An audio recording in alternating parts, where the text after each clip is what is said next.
Hi guys, welcome to my YouTube channel. It's me Dhanini Clare.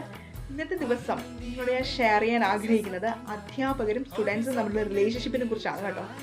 ഒരു കോട്ടുണ്ട്, പക്വതയാർന്നൊരു അധ്യാപകന്റെ വ്യക്തിത്വം അപക്വമാർന്ന ഒരു കുട്ടിയുടെ വ്യക്തിത്വത്തെ സ്വാധീനിക്കുന്നതിൻ്റെ പേരാണ് വിദ്യാഭ്യാസം എന്നതുകൊണ്ട് ഉദ്ദേശിക്കുന്നത്.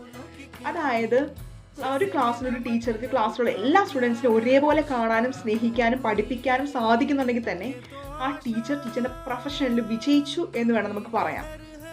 ഒരു മൂവിയുണ്ട്, താരേ സിമിബർ എന്നാണ് ആ മൂവിയുടെ പേര്.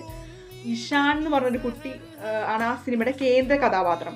അപ്പോൾ ഇഷാൻ നല്ല കഴിവുള്ള കൊച്ചാണ്, നന്നായിട്ട് പടം വരയ്ക്കും. പക്ഷെ ഇവന് എഴുതുമ്പം എല്ലാം അങ്ങോട്ടും ഇങ്ങോട്ടും തിരിഞ്ഞു പോകുന്നൊരു പ്രശ്നമുണ്ട്.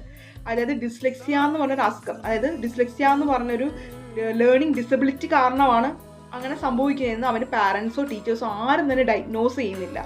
അങ്ങനെ കുട്ടിയുടെ പ്രശ്നമാണെന്ന് പറഞ്ഞ് അവനെ മാനസികമായിട്ട് തകർത്ത് സ്കൂളിൽ നിന്ന് പുറത്താക്കി. അങ്ങനെ പാരൻസ് ഇവനെ വേറെ സ്കൂളിൽ കൊണ്ട് ചേർക്കുകയാണ്.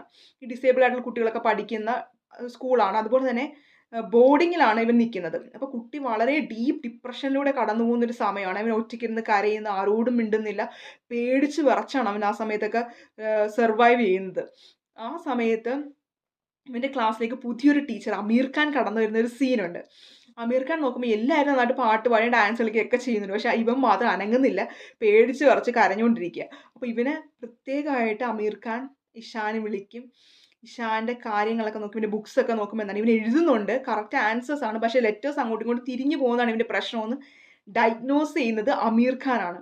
അപ്പോൾ അമീർ ഖാൻ ഇവനെ ട്രെയിൻ ചെയ്യിച്ചെടുത്ത് ഇവൻ്റെ പ്രശ്നങ്ങളൊക്കെ മാറ്റി ഇവനൊരു നല്ല സ്റ്റുഡൻ്റ് ആക്കി, ഒരു പെർഫെക്റ്റ് സ്റ്റുഡൻ്റ് ആക്കി മാറ്റുന്നതാണ് ആ സിനിമയുടെ ക്ലൈമാക്സ് എന്ന് പറയുന്നത്.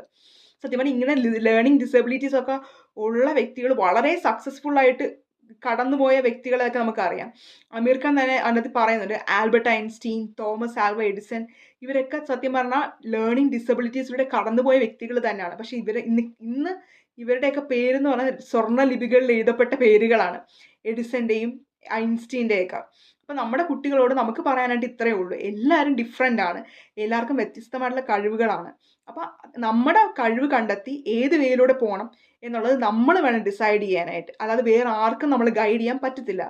അപ്പം ഇതാണ് ഇന്നത്തെ ഒരു കുഞ്ഞ് message. Okay, thank you, by.